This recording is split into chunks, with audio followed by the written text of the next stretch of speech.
আমাদেরকে এই পৃথিবীতে যিনি সৃষ্টি করেছেন, গলার আওয়াজ বড় করে বলেন তো তিনি কে?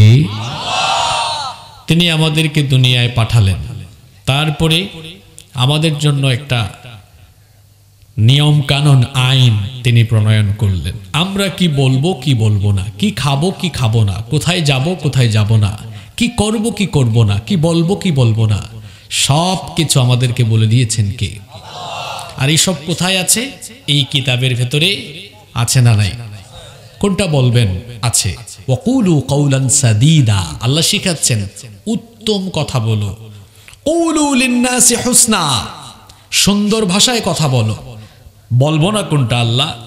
আল্লাহ বলছেন যে ইজতানিবু কাউলাজ জুর, মিথ্যা বলো না। এই মুখ দিয়ে মানুষের সাথে প্রতারণা করো না, বেঈমানি করো না। আচ্ছা, আল্লাহ খাবো কি? আল্লাহ বললেন যে কুলু, তোমরা খাও। কোত্থেকে খাবে? যে হালালান তাইয়্যিবা, হালাল খাও। আল্লাহ খাবো না কি? যা হারাম করে দিয়েছি তা খাবে না। আল্লাহ কোথায় যাব? নেকির পথে দৌড়াও, জান্নাতের পথে দৌড়াও। আছে না কোরআনে? সারিউ ইলা মাগফিরাতিম মির রাব্বিকুম ওয়া জান্নাতিন আরদুহা কাআরদিস সামাওয়াতি ওয়াল আরদ, সাত আসমান আর জমিনের মতো বিশাল জান্নাত আল্লাহ বানিয়েছেন তোমাদের জন্য। সেই জান্নাতের দিকে আর আল্লাহর ক্ষমার পথে দৌড়াও। সুবহানাল্লাহ। আল্লাহ যাব না কোথায়? যত জায়গা নিষেধ করে দিয়েছে সেখানে যাবে না। কি বলবো কি বলবো না, কি খাবো কি খাবো না, কোথায় যাব কোথায় যাব না, কি করব কি করব না, সব আল্লাহ আমাদেরকে বলে দিয়েছেন কি দেন নাই? আল্লাহ তাআলা আমাদেরকে হালাল হারামের বিধিবিধান দিয়ে দিয়েছেন, দেখিয়ে দিয়েছেন এটা করো এটা করো না। আল্লাহর দেওয়া আদেশ মানা আর নিষেধ বর্জন করা, এটা হলো আল্লাহর ইবাদতের নমুনা। যে ব্যক্তি আল্লাহর এই আদেশ নিষেধের সীমারেখা লঙ্ঘন করে সে হলো পাপী, সে হলো গুনাহগার। আর মানুষ যত গুনাহ করে, এই গুনাহগুলো দুই ভাগে বিভক্ত, কাবাইর, সগাইর। আমরা যেটাকে বলি কবিরা গুনাহ, সগীরা গুনাহ। গুনাহ কয় প্রকার? দুই প্রকার, কবিরা গুনাহ, সগীরা গুনাহ। কিছু গুনাহ মারাত্মক বড়, আর কিছু গুনাহ ছোট। তবে মনে রাখতে হবে, বড় হোক ছোট হোক গুনাহ কিন্তু গুনাই। তাহলে আপনাদের মনে প্রশ্ন আসতে পারে, হুজুর তাইলে একটার নাম কবিরা কেন আর একটার নাম সগীরা কেন? পার্থক্য আছে না নাই? কবিরা গুনাহ কোনটা? কবিরা গুনাহ হচ্ছে সেটা যে গুনাহের ব্যাপারে ইসলামী শরীয়তে জাহান্নামের কথা বলা হয়েছে। যে গুনাহে লিপ্ত হলে তার শাস্তি হলো জাহান্নাম। কবিরা গুনাহ হচ্ছে সেটা যে গুনাহের শাস্তি আখিরাতে পাওয়ার আগে দুনিয়াতেও শাস্তি পাবে। যেমন মদ খাওয়া কবিরা গুনাহ। কেউ খেলে ইসলামী শাসন কোনো দেশে থাকলে তাকে ৮০টা বেত লাগাতে হবে। আখিরাতেও আছে, দুনিয়াতেও। তারপরে জিনা করেছে, অবিবাহিত হলে ১০০টা বেত্রাঘাত করবে, ১ বছরের জন্য তাকে নির্বাসিত করবে। আমার দেশে লম্পট, বদমাশ, ধর্ষণকারী দিন দিন বাড়ছে না কমছে? জেলে যায়, আবার আইসা আবার করে।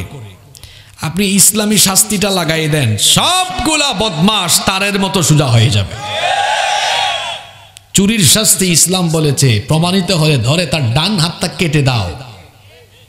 তাহলে বোঝা গেল ইসলামে ফৌজদারি, দেওয়ানি, বিভিন্ন অপরাধের শাস্তির বিধান দুনিয়াতে আছে যেগুলো কবিরা গুনাহ। তারপরে কবিরা গুনাহ হচ্ছে সেগুলো যেই সকল গুনাহে লিপ্ত হলে পরে আল্লাহ, ফেরেশতা এবং নবী রাসূল ওই ব্যক্তির উপরে লানত দেয়। কবিরা গুনাহ হচ্ছে সেটা যে গুনাহে লিপ্ত হলে ওই ব্যক্তি মুমিন থাকে না, বেঈমান হয়। ওই ব্যক্তির জন্য জাহান্নাম যিনি অবধারিত করে দেন, জোরে বলেন তো তিনি কি? সগীরা গুনাহ কোনটা? সগীরা গুনাহ হচ্ছে সেই গুনাহ, ওইটাও গুনাহ, কিন্তু এই গুনাহে লিপ্ত ব্যক্তির ক্ষমা পাওয়ার সুযোগ আছে। কিরকম? কেউ যদি কবিরা গুনাহ না করে, কবিরা গুনাহ থেকে কেউ যদি বেঁচে থাকে, আর যদি ভুলবশত সগীরা গুনাহ হয়েও যায়, সগীরা গুনাহ মাফ হয়ে যাবে যদি বান্দা নেক আমল করে। নেক আমলের মাধ্যমে আল্লাহ তাআলা বান্দার সগীরা গুনাহ সমূহকে মাফ করে দেন। সুবহানাল্লাহ। এটা বড় আশ্চর্য কথা, এটা আমরা অনেকে জানি না। কোরআনুল কারীমের 4 নম্বর সূরা সূরাতুন নিসা এর 31 নম্বর আয়াতে রব্বুল আলামিন বলছেন, ইন তাজতানিবু কাবাইরা মা তুনহাউনা আনহু নুকাফির আনকুম সাইয়্যাতিকুম ওয়া নুদখিলকুম মুদখালান কারীমা। আল্লাহ তাআলা বলছেন, যে সকল কবিরা গুনাহ থেকে তোমাদেরকে নিষেধ করা হয়েছে, সেই সকল কবিরা গুনাহ থেকে যদি তোমরা নিজেদেরকে সেফ রাখো, নিজেদেরকে বাঁচিয়ে রাখো, যদি কবিরা গুনাহ থেকে তোমরা বিরত থাকো, তোমাদের যারা যদি কোনো সগীরা গুনাহ হয়েও যায়, আল্লাহ তাআলা তোমাদের নেক আমলের মাধ্যমে সগীরা গুনাহগুলো মাফ করে দিয়ে তোমাদেরকে সম্মানিত স্থান তার জান্নাতের মেহমান বানিয়ে দিবেন। কবিরা গুনাহ থেকে বাঁচলে নেক আমলের মাধ্যমে সগীরা গুনাহ কেমনে মাফ হয়ে যায়, কয়েকটা হাদিস আপনাদেরকে শোনাই। যেমন আমরা যখন ওযু করি, আল্লাহর নবী বলেছেন, বান্দা যখন ওযু করে, সে যখন ওযুর পানি মুখে দেয়, মুখমণ্ডল থেকে যখন ওযুর পানি ঝরে পড়ে, তখন তার মুখের সগীরা গুনাহগুলো ঝরে পড়ে। চক্ষু থেকে যখন পানি ঝরে, চোখের গুনাহগুলো মাফ করে দেন কে? বান্দা যখন কুলি করে, মুখের গুনাহ মাফ হয়। বান্দা যখন 2 হাত কনুই পর্যন্ত ধৌত করে, তার হাতের সগীরা গুনাহ মাফ হয়ে যায়। যখন সে তার পা ধৌত করে, তার পা দ্বারা সম্পন্ন সকল সগীরা গুনাহ যিনি মাফ করে দেন তিনি কি? তাহলে বোঝা গেল, বান্দা যখন কবিরা গুনাহ থেকে বেঁচে থাকে, সগীরা গুনাহ যদি ভুলবশত হয়, নেক আমল করলে এগুলা মাফ করে দেন কি? কত দয়াবান আল্লাহ! কিভাবে দেখেন প্রতিদিন আমাদের গুনাহ মাফের ব্যবস্থা রেখেছেন। আযান হলে তো আপনি মসজিদে যান না। আল্লাহর নবী বলেছেন, যে ব্যক্তি ঘর থেকে বের হয়ে মসজিদের উদ্দেশ্যে হাঁটা আরম্ভ করে, প্রতিটি পদক্ষেপে পদক্ষেপে তার গুনাহ যিনি মাফ করে দেন তিনি কি? শুধু তাই নয়, আল্লাহর নবী আরো বলেছেন, যেমন দুরূদ এমন একটি আমল, নবীজি বলেছেন, মান সাল্লা আলাইয়া সালাতান ওয়াহিদাতান সাল্লাল্লাহু আলাইহি আশরু সালাওয়াত, যে ব্যক্তি আমার উপরে একবার দুরূদ পড়বে, আল্লাহ ওই ব্যক্তির উপরে 10 বার রহমত নাজিল করবেন। ওয়া হুত্তাত আনহু আশরু খাতিআত, যে ব্যক্তি আমার উপর একবার দুরূদ পড়বে, আল্লাহ তার আমলনামা থেকে 10টি সগীরা গুনাহ মাফ করে দিবেন। ওয়া রুফিআত লাহু আশরু দারাজাত, এবং ওই ব্যক্তির 10টি মর্যাদা যিনি বৃদ্ধি করে দিবেন তিনি কে?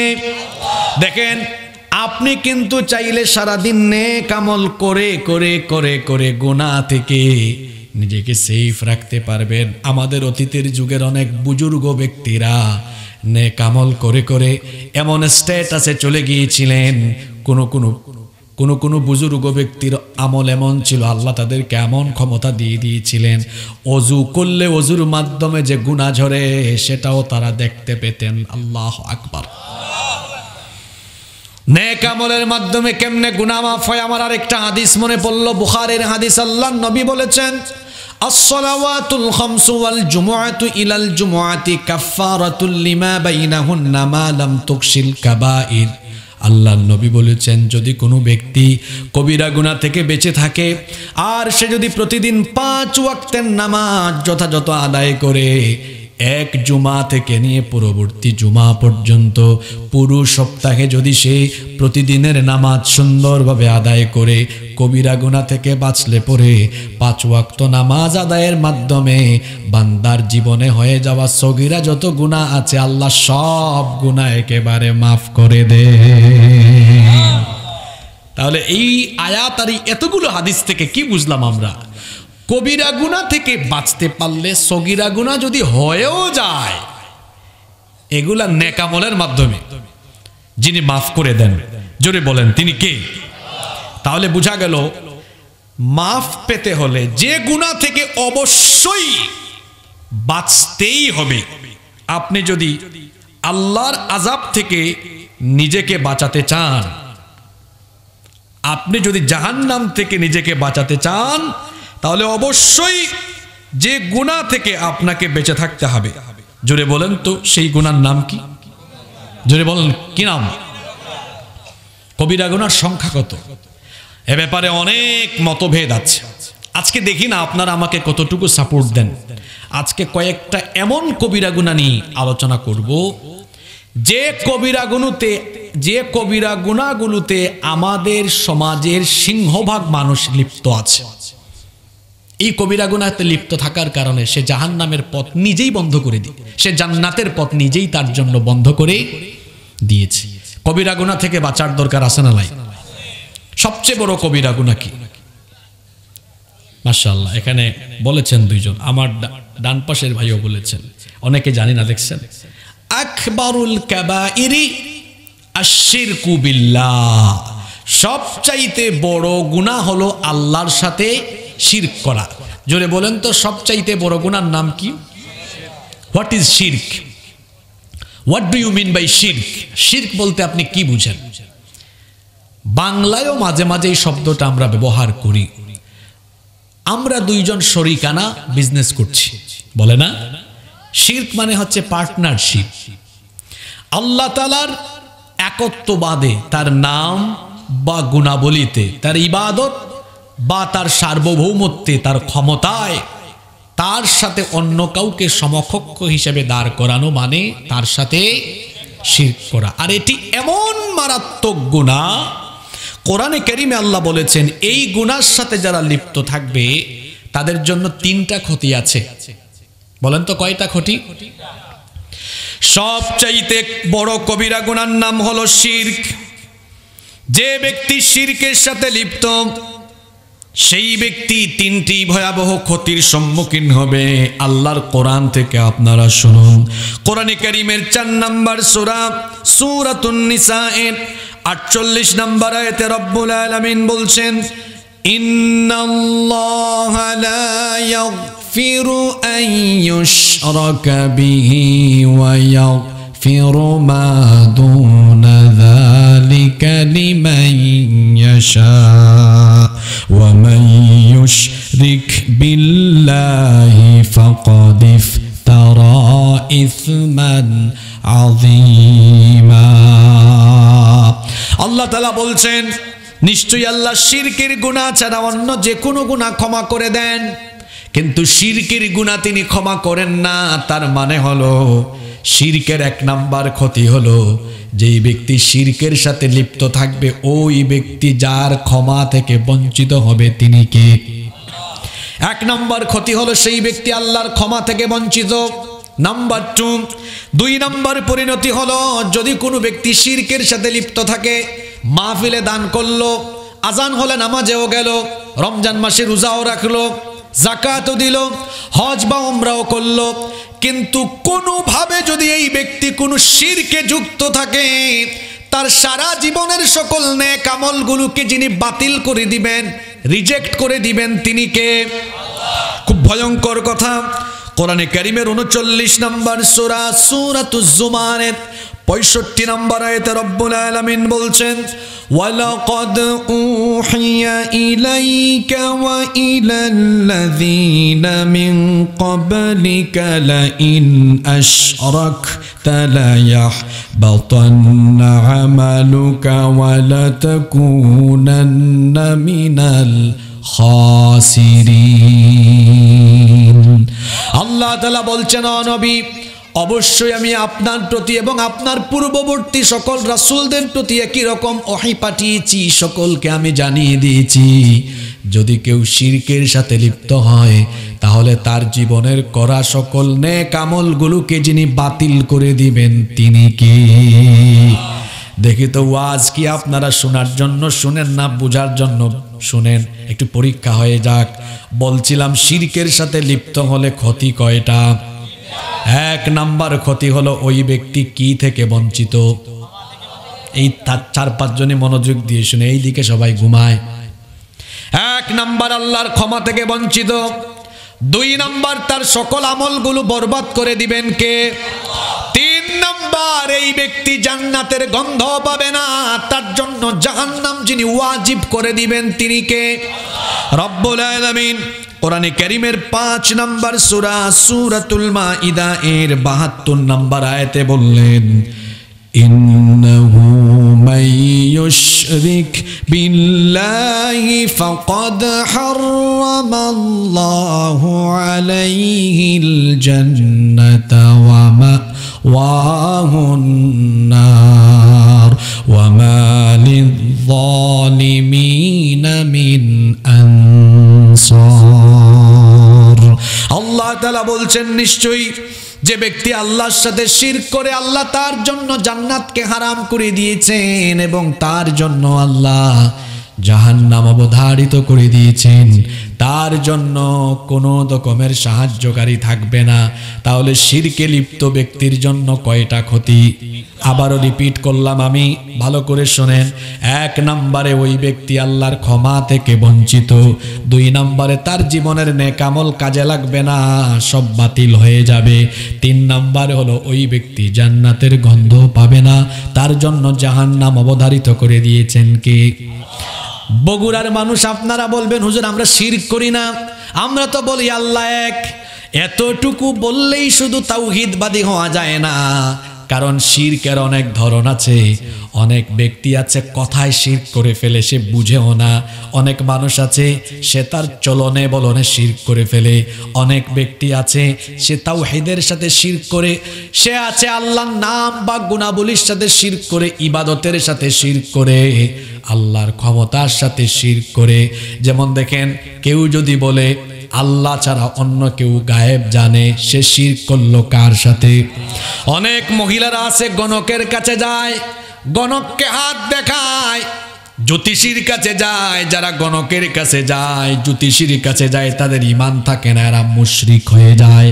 আল্লাহর নবী বলেছেন, যে ব্যক্তি গণকের কাছে যায় 40 দিন পর্যন্ত তার নামাজ আল্লাহ কবুল করেন না। গ্রামে গঞ্জে দেখা যায় ভাই ভাইকে অথবা ভাইয়ের বউ তার ঘরের বাকিদেরকে জাদুটোনা কিংবা বান মারে, বিভিন্ন শয়তানদের আশ্রয় নেয়। জাদুটোনা বান মারার সাথে যারা সম্পৃক্ত, এরা ঈমানদার নয়, এরা বেঈমান, এরা মুশরিক, এরা শিরকের সাথে সম্পৃক্ত। শুধু তাই নয়, আল্লাহ যেটা দিতে পারেন মানুষ সেটা দিতে পারে, এমনটা বিশ্বাস করা বা বলা, সেটাও আল্লাহর সাথে শিরক। যেমন কেউ গিয়ে জীবিত বা মৃত কোনো পীর সাহেবের কাছে সন্তান চাইল, মুসলমানেরা বলেন তো সন্তান দেওয়া আর না দেওয়ার মালিক কে? আল্লাহ তাআলা বলছেন, লিল্লাহি মা ফিস সামাওয়াতি ওয়া মা ফিল আরদি ইয়াখলুকু মা ইয়াশা ইয়াহাবু লিমান ইয়াশাউ ইনাসা ওয়া ইয়াহাবু লিমান ইয়াশাউ আয-যুকুর আও ইউযাওwijuhum যুকরানা ওয়া ইনাসা ওয়ায়াজআলু মান ইয়াশাউ আকিমা। আল্লাহ বলছেন, আসমান আর জমিনের মালিক আমি যা চাই তাই সৃষ্টি করি।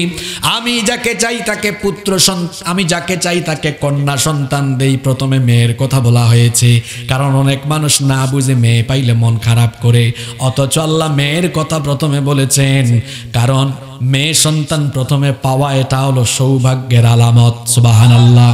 আল্লাহ আগে মেয়ের কথা বলেছেন, আমি যাকে চাই তাকে মেয়ে দেই, যাকে চাই তাকে ছেলে দেই, যাকে ইচ্ছা ছেলে মেয়ে উভয়টা মিলিয়ে দেই।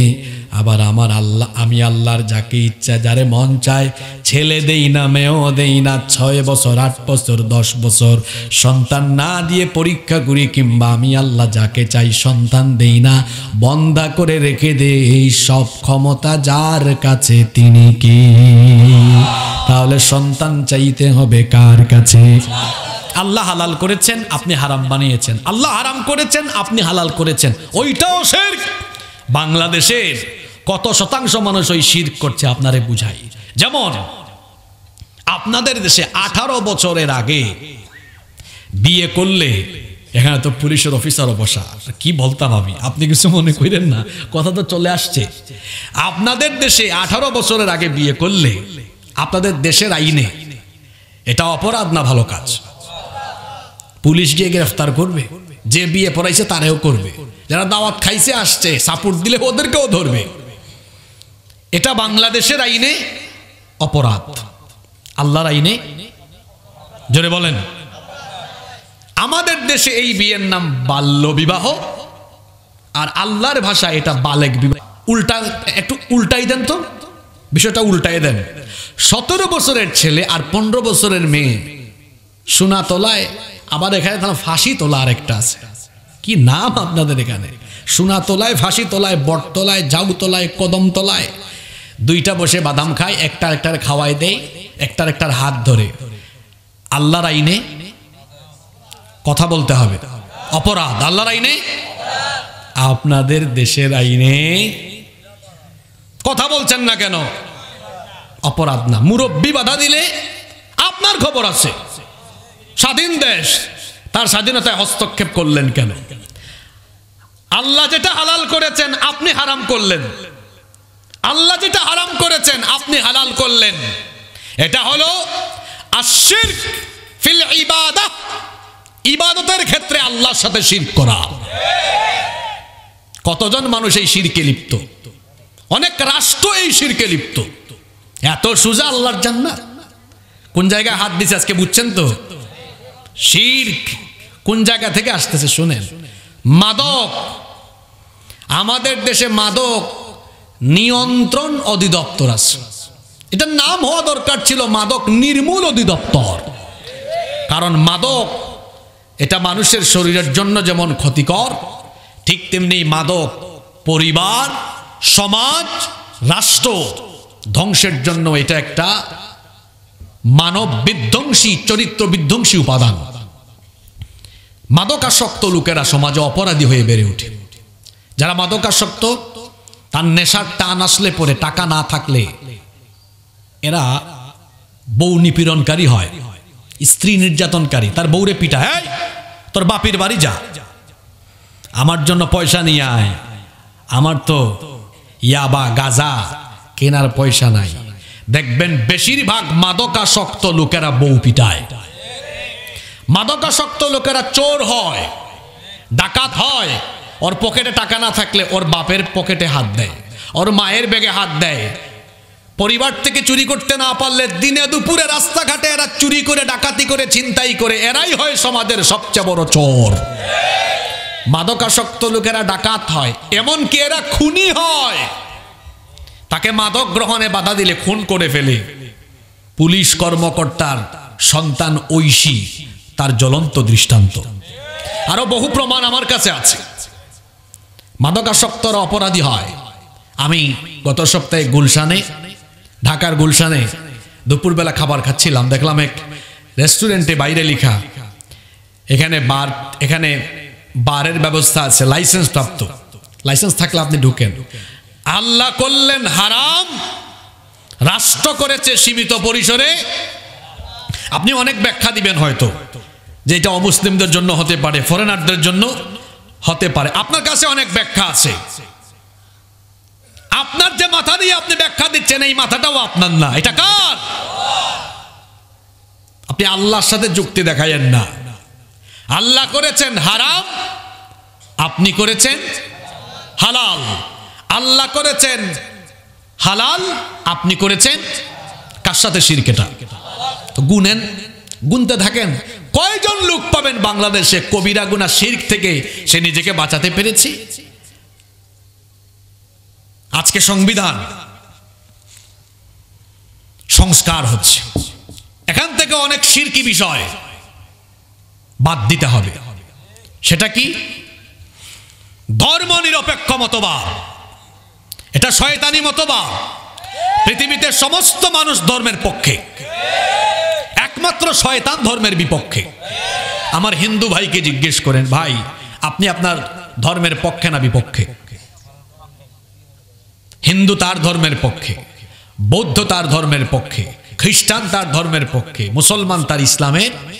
ধর্ম নিরপেক্ষ কেউ হয়? আপনি যদি ব্যাখ্যা দেন হুজুর ধর্ম নিরপেক্ষ মানে হচ্ছে ধর্ম নিয়ে বাড়াবাড়ি না করা, তো এটা তো কোরআনেই আছে। ধর্ম নিয়ে বাড়াবাড়ি এক কথা, আর ধর্ম নিরপেক্ষ থাকা আরেক কথা। নিরপেক্ষ মানে কি?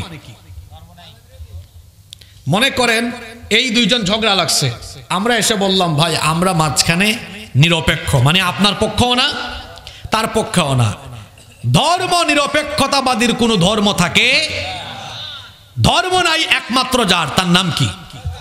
জোরে বলতে হবে, নাম কি? এজন্য ধর্ম নিরপেক্ষতাবাদী যারা, শয়তানের মুরিদ তারা, শয়তানের মুরিদ যারা জাহান্নামী তারা। এজন্য সংবিধান সংস্করণে এই ধর্ম নিরপেক্ষ মতবাদ সংবিধান থেকে বাতিল করতে হবে। বিশেষজ্ঞ আলেমদের সাথে বসেন। এই দেশে অনেক একাডেমিশিয়ান আলেম আছেন, বিভিন্ন বিশ্ববিদ্যালয়ের ইসলামিক স্টাডিজ, আরবিক, তাফসির, হাদিস ডিপার্টমেন্টের প্রফেসর আছেন। তাদেরকে ডাকেন, আপনাদেরকে পরামর্শ দিবেন। এদেশে ভালো ভালো উলামা মাশায়েখ আছেন না? আছে, তাদেরকে ডাকেন, আপনি প্রফেসরদেরকে ডাকেন, বিভিন্ন বিশ্ববিদ্যালয়ের প্রফেসরদেরকে, শিক্ষাবিদদেরকে ডাকেন। আরো আছে, ওইটা সংবিধান থেকে বাদ দেন। সকল ক্ষমতার উৎস কি বলা হয় আমাদের দেশে? এই কথা যে বলে, যে বিশ্বাস করে, যে এই কথার সাথে তাল দেয়, এ আল্লাহর সাথে শিরক করে। কয়টা আয়াত বলবো কোরআনের বলেন? কত? আমি তো কোরআনের ছাত্র, আমার তো অনার্স মাস্টার্স কোরআনের উপরেই। কতটা আয়াত বলতাম এ ব্যাপারে? আন্নাল কুওয়াতা লিল্লাহি জামিআ, সকল ক্ষমতা মালিক যিনি, তিনি কে? আরে আপনি তো জানেন না, কোরআনে ক্ষমতার নামে একটা সূরা আছে। এটা কোরআনের 67 নম্বর সূরা, সূরার নাম মুলক। হোয়াটস দ্য মিনিং অফ মুলক? মুলকের অর্থ কি? মুলক মানে হচ্ছে পাওয়ার, অথরিটি, সভরেন্টি, ক্ষমতা, কর্তৃত্ব, সার্বভৌমত্ব। এই সূরার প্রথম আয়াত শুরু হয়েছে তাবারাকাল্লাযী বিয়াদিহিল মুলকু ওয়া হুয়া আলা কুল্লি শাইইন কাদির। বরকতময় সেই সুমহান সত্তা, যার হাতে সকল ক্ষমতা, সকল ক্ষমতার মালিক যিনি, তিনি কে? আমাদের দেশে বানাইছে কি? সকল ক্ষমতার উৎস কে? আচ্ছা, আমি তর্কের খাতিরে মানলাম, একবার মানলাম। এবার আমি আপনার প্রশ্ন করে জবাব দেন।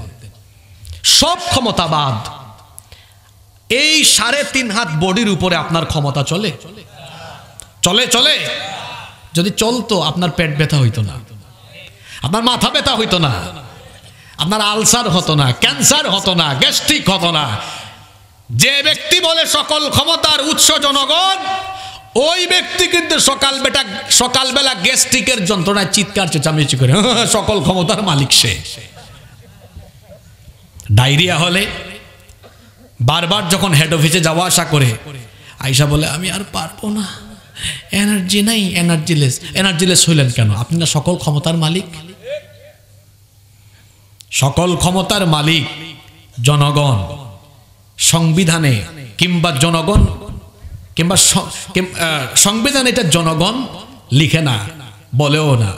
যারা যখন সুযোগ পায় সংবিধানে হাত দিয়ে লিখে, আবার যার ভালো লাগে না এটাকে সংশোধন করে জনগণকে বলে সকল ক্ষমতার মালিক জনগণ। জনগণ যখন তাকে চায় না, তখন দেখা যায় জনগণের বুকের উপরে, জনগণের পয়সায় কেনা, জনগণের ট্যাক্সের পয়সায় কেনা গুলি আবার জনগণের বুকের উপরে চালায়া দেয়। এই হলো এদের চরিত্র। আপনি কি আমার কথা রাগ করলেন? সকল ক্ষমতার মালিক কে? এটা যে বলবে তার ঈমান থাকবে না, তার ঈমান থাকবে। আমি আপনারে পিটাইয়া লাইনে আনবো না, আমার কথা প্রচার করা, মানবেন কি মানবেন না এটা আপনার ব্যাপার। নাও ডিসিশন ইজ ইউরস, সিদ্ধান্ত আপনার। আমি এটা মানি না, কারণ আমি ইমানদার। আমি সকল ক্ষমতার উৎস জনগণ এটা বলি না, এটা বলবো না, কারণ আমি ঈমান এনেছি কার উপরে? আমার ঈমানের জায়গায় আমাকে ঠিক থাকতে হবে। আপনি বেঈমান হলে আমার কিছু করার? আল্লাহ বলেছেন ফাযাক্কির, তুমি মানুষকে সতর্ক করো। লাস্তা আলাইহিম বিমুসাইতির, তুমি তো দারোগা না, কনস্টেবল না যে পিটাইয়া মানুষকে লাইনে আনবা। প্রচার করো। যে সোজা পথে আসবে তার জন্য ভালো, যে আসবে না তার খবর আছে। একদিন সব বাহাদুরি শেষ হয়ে যাবে। সব শেষ হবে না? একদিন সব শেষ হবে, ফিরে যেতে হবে কার কাছে? তাহলে সবচেয়ে বড় কবিরা গুনার আলোচনা করছিলাম। সবচেয়ে বড় কবিরা গুনাহ, তার নামটা কি? জোরে বলতে হবে। কথা বলায়, চলায় ফেরায়, আকীদা বিশ্বাসে কোনোভাবেই এই ভয়াবহ গুনার সাথে নিজেকে সম্পৃক্ত রাখা যাবে আল্লাহ আমাদেরকে এই গুনাহ থেকে হেফাজত করেন। 2 নম্বর কবিরা গুনাহ। আপনাদের কষ্ট হচ্ছে? পিতামাতার অবাধ্য হওয়া। পিতামাতার, আহা, বাপ মা এত কষ্ট করে পড়ালেখা করায়, মুরগির রান বাপও খাইল না, মাও খাইল না, সন্তানকে আদর করে খাওয়াইল। ঈদের সময় নিজে ভালো পোশাক পরল না, ছেঁড়া কাপড় পরল, সন্তানকে নতুন কাপড় কিনে দিল। সন্তান ঢাকায় থাকে, বাপ বগুড়ায়, মা বগুড়ায়, মেসে থাকে ছেলে, 7-8 হাজার টাকা লাগবে, অল্প টাকা ইনকাম করে, কৃষক মানুষ, চাকরিজীবী মানুষ। বাবা মাকে বলতেছে, শোনো, আমার ছেলেটাকে মাস শেষে টাকা পাঠাইতে হবে, চলো আমরা খরচ কমায় দিই, 2 সপ্তাহে একবার মাছ মাংস খাবো, আলু ভর্তা ডাল ভাত খাই, বাচ্চাটা পড়াশোনা করুক। এত কষ্ট করে পড়ালেখা করালো। এই ছেলে যখন প্রতিষ্ঠিত হলো, বাপ চিনে না, মা চিনে না, বাপের খবর নেয় না, মার খবর নেয় না, ঢাকায় সেটেল হয়ে গেল, বগুড়ায় আসে না। মা বাবা অসুস্থ, চিৎকার করে বিছানায় পড়ে আছে, বাপের খবর নেয় না, মায়ের খবর নেয় না। আহা, অথচ সে কিন্তু গুলশানে থাকে, আজান হইলে আবার মসজিদেও যায়। এরকম এরকম মিসকা মিনমিন্না শয়তানও কিন্তু আমি দেখছি। এটা আমাদের এলাকার আঞ্চলিক ভাষা বললাম আর কি। আপনারা কি মিসকা টিসকা বলেন নাকি? মিনকা, তোলে তোলে শয়তানি করে আর কি। দেখেছি এরকম। ও বাপরে বাপ, ফজরের নামাজে হাজির, তার বাপ মা না খায় আসে না এরকম। আল্লাহর ইবাদতের পরে মানুষ যার আনুগত্য করবে, আল্লাহ বলছেন সে হলো তোমার বাবা, তোমার। কোরআনুল কারীমের 17 নম্বর সূরা বনী ইসরাঈলের 23 নম্বর আয়াত আল্লাহ তাআলা বলছেন, ওয়াকাদা রাব্বুকা আল্লা তা'বুদু ইল্লা ইয়্যাহু ওয়া বিল ওয়ালিদাইনি ইহসানা। আর তোমাদের রবের পক্ষ থেকে ফয়সালা হয়েছে তোমরা আল্লাহর ইবাদত করবে, তিনি ছাড়া আর কারো ইবাদত করবে না। আল্লাহর ইবাদতের পরে তোমাদের দায়িত্ব হলো, তোমাদের কর্তব্য হলো তোমরা তোমাদের পিতামাতার ইহসান করবে, পিতামাতার সাথে সদ্ব্যবহার করবে, সুন্দর আচরণ করবে, উত্তম ব্যবহার করবে। বিশেষ করে আল্লাহ বার্ধক্য বয়সের কথা বললেন, কারণ আল্লাহ এখানে মা বাবার যৌবনের কথা না বলে কেন বার্ধক্যের কথা বললেন? কারণ বুড়া হয়ে গেলে মানুষের খেদমতের দরকার আছে না নাই? এজন্য আল্লাহ বললেন, শোনো, তোমার মা বাবা দুজন কিংবা তাদের কোনো একজন যখন বৃদ্ধ বয়সে চলে যায়, তুমি তখন তাদের উপর বিরক্ত হয় না।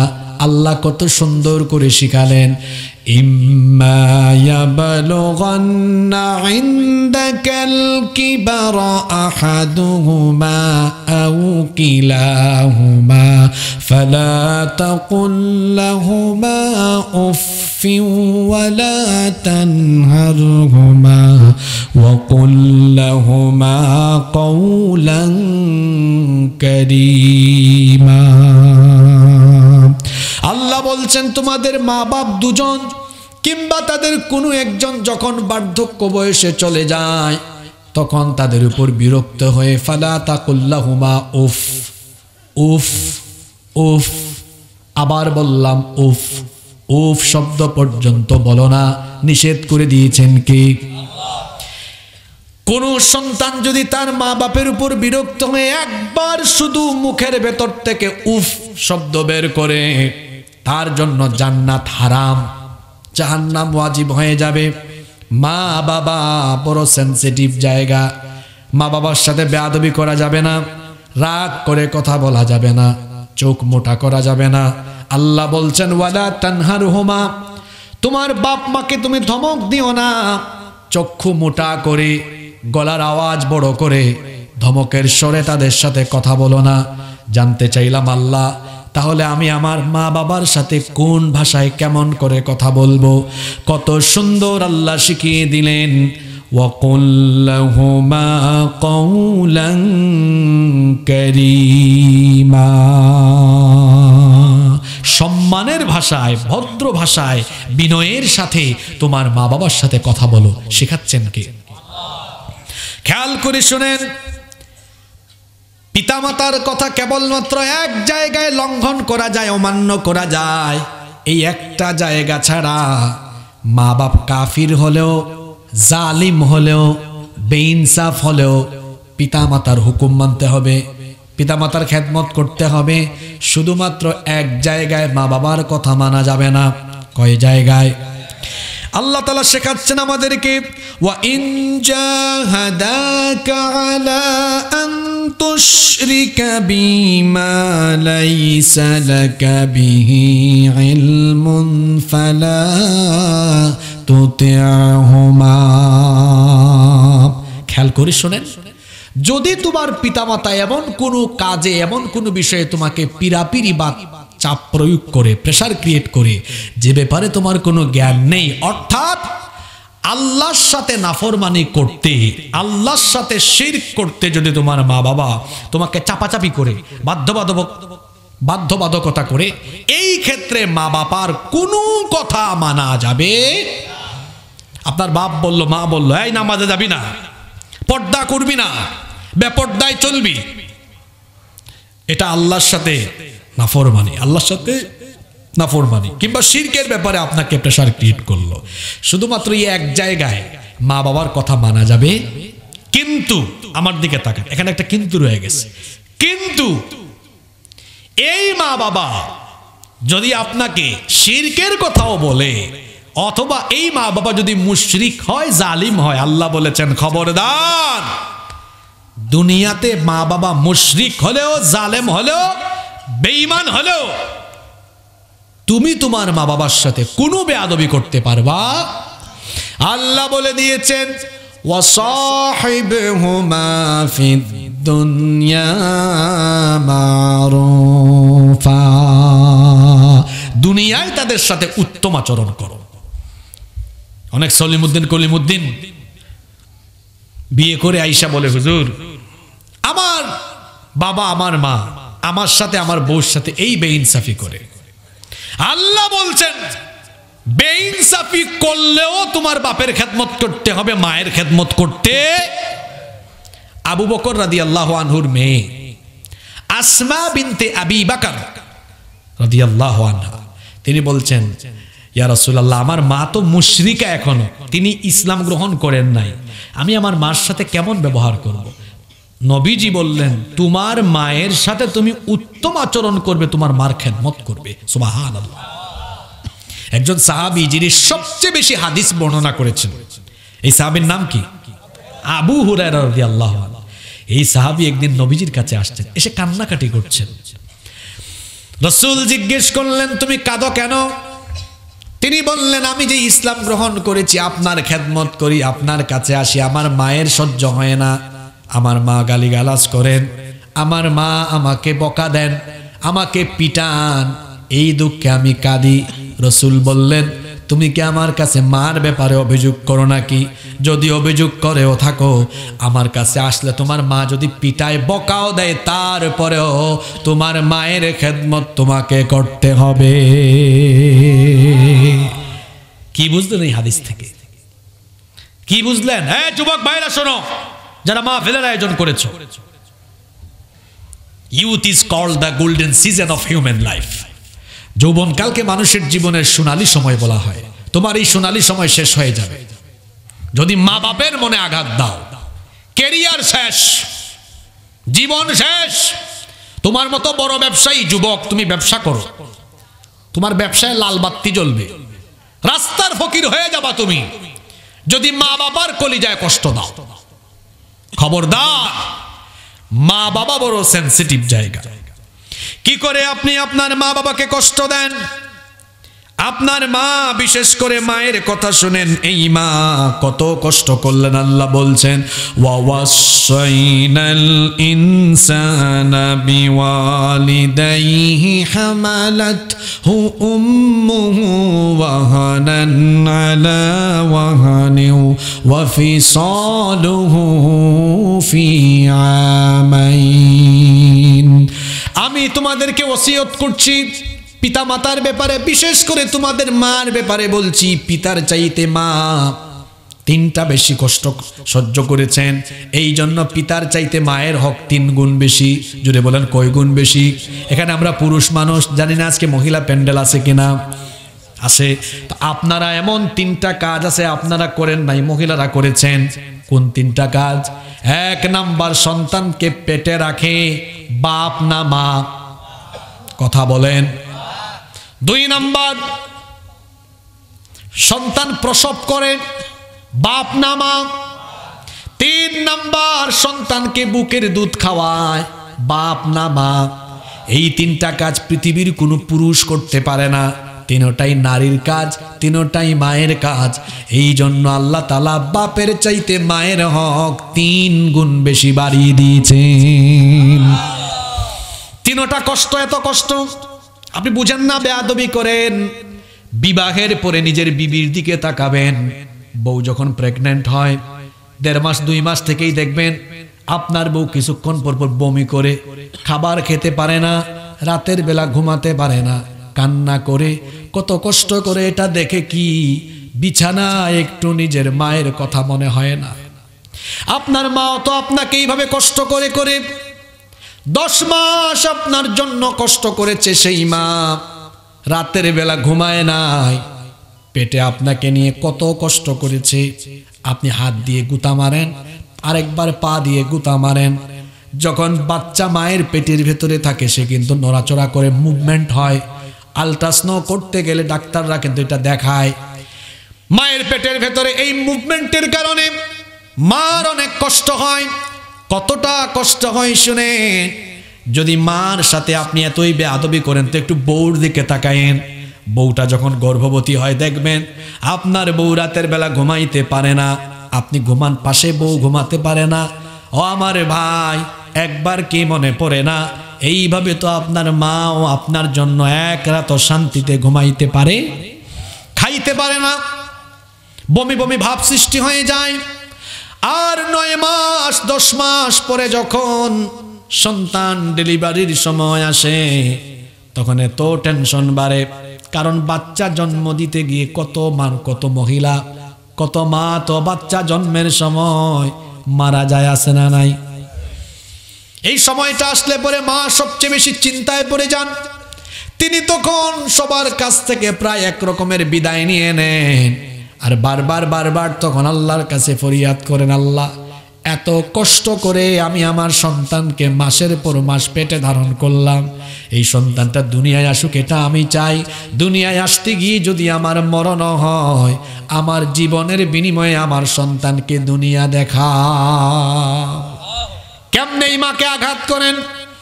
যেই মা ডেলিভারির সময় এত কষ্ট সহ্য করেছেন, চিকিৎসা বিজ্ঞান বলছে একজন মানুষ 20 থেকে 25 ইউনিট পর্যন্ত ব্যথা সইতে পারে, কিন্তু আমার আপনার মা আমাদেরকে জন্ম দিতে গিয়ে 20 আর 25 নয় 50 থেকে 55 ইউনিটের মারাত্মক বেদনা সহ্য করেছে। সেই মাকে আপনি আঘাত করেন।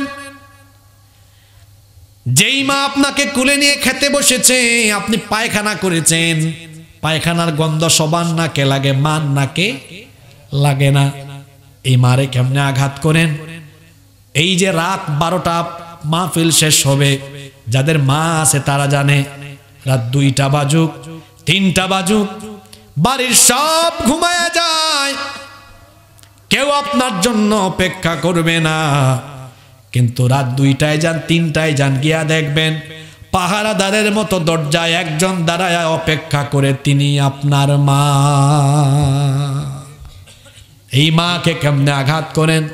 আল্লাহর নবী বলেছেন এই মায়ের পায়ের তলায় জান্নাত, এই মায়ের পায়ের তলায় বেহেশত, এই বাপকে কেমনে আঘাত করেন যেই বাপ সকালবেলা ফজরের পরে পান্তা ভাত খায়, খায়া একটা ছেঁড়া গেঞ্জি, মাথায় একটা ছাতা দিয়ে তারপরে হাল চাষ করতে যায়। আহারে রোদ যখন উঠে মাথা দিয়ে শুধু ঘাম আর ঘাম পড়ে, গোটাটা শরীর ঘামে ভিজে যায়, ঘর্মাক্ত শরীরে মাঠের মধ্যে কাজ করে। দুপুর বেলা যখন সবাই রোদ উঠলে পরে গাছের ছায়ায় থাকে, এই বাপ তখন বৈশাখ মাসের ধান কাটে। কত কষ্ট করে, এত পরিশ্রম করে এই বাপ আপনাকে লালন পালন করে, পড়াশোনা শেখায়, মানুষ করে, তারপরে এই বাপের সাথে বেয়াদবি করে। আল্লাহর নবী বলেছেন, রিদার রব্বি ফি রিদাল ওয়ালিদ ওয়া সাখাতার রব্বি ফি সাখাতিল ওয়ালিদ। বাবার সন্তুষ্টিতে আল্লাহ সন্তুষ্ট, বাবার অসন্তুষ্টিতে আল্লাহ সন্তুষ্ট। পিতামাতা হলেন সন্তানের জন্য এমন নেয়ামত, পিতামাতা হলেন সন্তানের জন্য এমন নেয়ামত, যদি কোনো সন্তান তার পিতামাতার সাথে বেয়াদবি করে তার জন্য জান্নাত হারাম হয়ে যাবে, জাহান্নাম অবধারিত করে দিবেন কে? মা বাবার অবাধ্য হওয়া সগীরা গুনাহ না কবিরা গুনাহ? যদি কেউ না বুঝে মা বাবার সাথে বেয়াদবি করেন, আজকে বাড়িতে গিয়া পা ধরে মাফ চাই নেবেন। মা বাবার মন অনেক বড়, পা ধরবেন, মাফ করে দিবে। খবরদার পিতামাতার সাথে বেয়াদবি করবেন না। এই শীতের দিন আসতেছে, এখন চলে আসছে, বাজার থেকে আসার সময়, বাজারে যাওয়ার সময় বলবেন, আব্বু আপনি কি খাবেন, আম্মু আপনি কি খাবেন? বাপ মা খাইতে ইচ্ছে করলেও বলে না, কারণ তারা চায় তার সন্তানের টাকা পয়সা নষ্ট না, বললে নাই। আপনি যাবেন, দেখবেন বাজারে এখন কি আসছে নতুন, কমলা এসেছে, একটু কমলা কিনে আনেন। সন্ধ্যার পরে বাপের মায়ের ঘরে ঢুকেন, ঢুকে ওই যে আপনার বাবা মা ছোটবেলা আপনারে মুখে তুলে খাওয়াই দিত, কমলাটা ছিলে বাপের মুখে মায়ের মুখে, বলে আব্বা আপনারা আমি খাওয়াই দিই, আম্মা আপনাকে আমি খাওয়াই দিই। খাওয়াই দিবেন, মুচকি হাসি দিবে, আল্লাহর আরশ আপনার উপর খুশি হয়ে যাবে। বয়স্ক মানুষ বাবা, বাতের ব্যথা, মাথায় ব্যথা, পায়ে ব্যথা, কোমরে ব্যথা, মেরুদণ্ডে ব্যথা, বাপ মা ঘুমাতে পারে না। মনে আছে নাকি আপনার ওই যে ছোটবেলা রাত 2টার সময় আপনি চিৎকার করতেন? আমাদের তো বাচ্চা কাচ্চা আছে, এখন আমরা বুঝি। রাত 3টার সময় আমাদের বাচ্চারা যখন কান্না করে, আমরাও ঘুম থেকে উঠে কুলে নিয়ে হাঁটাহাঁটি করি, আর নীরবে নীরবে চোখের পানি ফেলি, হায় রে হায়, আমার বাবা মা রাতে না ঘুমিয়ে আমাকে কুলে নিয়ে কষ্ট করেছে। ফিলিংস নাই কেন? আপনারা অতীত স্মরণ করবেন। আপনার বউয়ের যখন বাচ্চা হয়, ওই দিন একটু কান পাতবেন। প্রসব বেদনা এত জোরে চিৎকার মারে, এই চিৎকার শুনলে পরে নিজের বিবি তো নিজের বউ, কলিজায় গিয়ে আঘাত লাগে। তখন কি একটু মায়ের কথা মনে হয় না? আমাকেও তো জন্ম দিতে গিয়ে আমার মায়ের এমন কলিজা ছেঁড়া বেদনা হয়েছে। এই স্মৃতিগুলো মনে করার চেষ্টা করবেন। আপনাকে আপনার বাপ মা রাতের বেলা ঘুম পাড়িয়েছে, আজ আপনার বাবা বয়স্ক মানুষ, মা বয়স্ক মানুষ। একটু নিজের বিবেককে প্রশ্ন করেন তো, কতদিন নিজের বাপকে গিয়ে বলেছেন, আব্বা ছোটবেলা আপনি আমারে ঘুম পাড়াইতেন, এখন আমি আপনারে ঘুম পাড়াবো, আপনি একটু শুয়ে থাকেন, মাথাটা টিপে দেই, আপনার কোমরটা টিপে দেই, পাটা টিপে দেই, আপনি ঘুমান। বাপ চাইবে না, তাও জোর করে দেন। ঘুমানোর সময় মনে মনে বলবে, আল্লাহ এই ঘুমের টাইমে আমার সন্তান আমার মনটাকে শান্ত করে দিয়েছে, তুমিও তাকে দুনিয়া আখিরাতে শান্তি করে দাও। দুনিয়া আখিরাত পেয়ে যাবে মা বাপের যদি খেদমত করতে পারে। পৃথিবীতে যারা সফল হয়েছেন, এই সফল ব্যক্তিদের ইন্টারভিউ নেবেন, সাক্ষাৎকার নেবেন, বেশিরভাগের সিক্রেট আমল পাবেন। তারা বলেছে, আমি আমার মাকে খুশি করেছি, বাপকে খুশি করে দিয়েছি, আল্লাহ আমাকে খুশি করে দিয়েছেন। খবরদার পিতামাতার সাথে বেয়াদবি করবেন না। তোমরা যারা স্কুলে পড়ো, কলেজে পড়ো, এই বয়সন্ধিকালে, তরুণ যৌবনকালে একটু আবেগ বেশি থাকে, তো এই বয়স আমরাও পাস করে আসছি। মা বাবা এক কথা বলবেন, হ্যাঁ হ্যাঁ, আল্লাহ বলেছেন ফালা তাকুল্লাহুমা উফ, বিরক্ত হয়ে উফ বলো না, সারা জীবনের সব আমল বরবাদ করে দিবেন কে? দলিল কি? ওই যে একটু আগে বললাম কবিরা গুনায় লিপ্ত থাকলে সব আমল বরবাদ করে দেন কে? এটা কইরেন না। পিতামাতার মনে আঘাত দিয়েন না, মা বাপকে খুশি করেন। চিকিৎসা দরকার, চিকিৎসা করান। আরে আপনার তো মনে নাই, এখন একটু জ্বর হয়েছে, ঘুমায় নাই, মা বাপ টেনশনে, আমার বাচ্চাটার কি হইল, দৌড়ে ডাক্তারে নিয়ে গিয়েছে। আপনার বাপকে চিকিৎসা করান না। আপনি তো আপনার শরীরের চামড়া খুলে চামড়া বিক্রি করেও মা বাবার খেদমত করলে হক আদায় করতে পারবেন। চিকিৎসা করান। কয়দিন মা বাপকে মুখে তুলে খাইয়ে দিয়েছেন? সলিমউদ্দিন কলিমউদ্দিন বিয়ে করার পর বউকে নিয়ে এক প্লেটে ভাত খায়, খাবে, বউয়ের হক আছে, বউয়ের সাথে রোমান্স করবে, রোমান্টিক তো হওয়া দরকার। বউকে মুখে তুলে খাওয়াই দিবে, বউও খাওয়াই দিবে। কিন্তু আমার প্রশ্ন হলো, মা বাপকে কয়দিন খাওয়াইছে? গিয়ে বলেন না আব্বু আজকে আমি আপনারে খাওয়াই দিই, আমি আপনারে খাওয়াই দিই। অথবা কয়দিন টেবিলে কিংবা দস্তরখানায় মাকে পাশিয়ে বলেছেন এই মাছের পিসটা আপনি নেন, এই গোশতের পিসটা আপনি নেন। শোনেন, আজকে একটা কথা বলি, খুরমা পোলাও মার সামনে পাঠাইয়া খুশি করতে পারবেন না। যদি ডাল ভাত মাকে পাশে নিয়ে খান, ওই ডাল ভাত দিয়া মারে পাশে নিয়ে খাইলে মা বাপকে খুশি করে দিতে পারবেন। একদিন খাইয়া দেখেন। আপনার বাপ মা অনেক কিছু চায় না, শুধু চাই কি জানেন? আন্তরিকতা আপনার কাছ থেকে। আপনি কতটা আন্তরিকতা দিয়ে তাকে পরিবেশন করেছেন। আন্তরিকতা দিয়ে পরিবেশন করে দেখেন, ডাল ভাত পরিবেশন করেন, আপনার মা বাপ মনে করবে এটা আমার জন্য খুরমা পোলাওর চাইতে আরো বেশি কিছু। সুবহানাল্লাহ। পিতামাতার সাথে বেয়াদবি করবেন না, পিতামাতার খেদমত করবেন। পারবেন তো ইনশাআল্লাহ? এক নাম্বার বললাম শিরকের কথা, দুই নাম্বার বললাম পিতামাতার আনুগত্যের ব্যাপারে। কষ্ট হচ্ছে আপনাদের? 15 মিনিট কি আমি আপনাদের কাছ থেকে সময় চেয়ে নিতে পারি? হ্যাঁ, না বেশি খাইলে আবার বদহজম হয়, ফজরের নামাজ কাজা হবে। আমি বড়জোর 12টা পর্যন্ত কথা বলি, কিন্তু আপনাদের এই নীরবতা দেখে আমি আপনাদের প্রতি খুব আকৃষ্ট হয়েছি। এই জন্য হয়তো 12টা 10 সর্বোচ্চ 15-এর মধ্যে আমি শেষ করব। আপনারা কি আমাকে সময় দিবেন? সময় দিবেন? তাহলে আমি আরো 3টা কবিরা গুনাহ নিয়ে আলোচনা করব ইনশাআল্লাহ। যেগুলা বলবো এগুলা আমাদের চলছে, এগুলার সাথে মানুষ লিপ্ত। দেখেন কমন পড়বে এখন। 3, জেনে বুঝে ইচ্ছা করে ফরজ সালাত পরিত্যাগ করা কবিরা গুনাহ। কি সালাত? জোরে বলেন তো। ওয়াজ মাহফিলে তো মানুষের জায়গা হয় না, জায়গা হয় না। ফজরের নামাজে মসজিদ হাহাকার করে। কোন এলাকায় মুয়াজ্জিন আর ইমাম সাহেব তারা আজান দিয়ে তারাই নামাজ পড়েন। এইরকম এক এলাকায় আমি পাইছিলাম একবার। আমরা তো সফর করি, তো যেখানে আজান সেখানেই ঢুকি। এরকম একবার দেখে কেউ নেই, বললাম ভাই কি অবস্থা? কয় হুজুর গোটা এলাকার মানুষ মনে আমাদেরকেই দায়িত্ব দিচ্ছে। আসে না এরকম? আহা, একজন ব্যক্তি ঈমান আনার পরে তার প্রধান ডিউটি, প্রথম দায়িত্ব হলো ফরজ নামাজ আদায় করা। যে ব্যক্তি জেনে বুঝে ফরজ নামাজ ত্যাগ করবে সে কবিরা গুনাহ করবে। কি গুনাহ? আরো জোরে বলেন, কি গুনাহ? আল্লাহর নবী বলেছেন মান তারাকাস সালাতা মুতাআম্মিদান ফাকাদ কাফারা। যে ব্যক্তি ইচ্ছে করে নামাজ ছাড়লো সে আল্লাহর সাথে কুফরি করলো। অন্য হাদিসে এসেছে নবীজি বলেছেন বাইনাল আবদি ওয়া বাইনাল কুফরি তারকুস সালাহ। আল্লাহর বান্দা আর কাফিরের মধ্যে পার্থক্য হলো নামাজ ছেড়ে দেওয়া। বলেন তো মুমিন আর মুনাফিকের পার্থক্য কি দিয়ে? এই পাশের মানুষ কি ঘুমায় নাকি? এরা ঘুমায় নাকি? লাইটের কারণে আমি দেখিও না। আপনি ঘুমাচ্ছেন নাকি বাবা? মুমিন আর কাফিরের পার্থক্য হয় কি দিয়ে? আপনি কি এটাও অত সাহস করে কইতে পারলেন না? আপনি কি?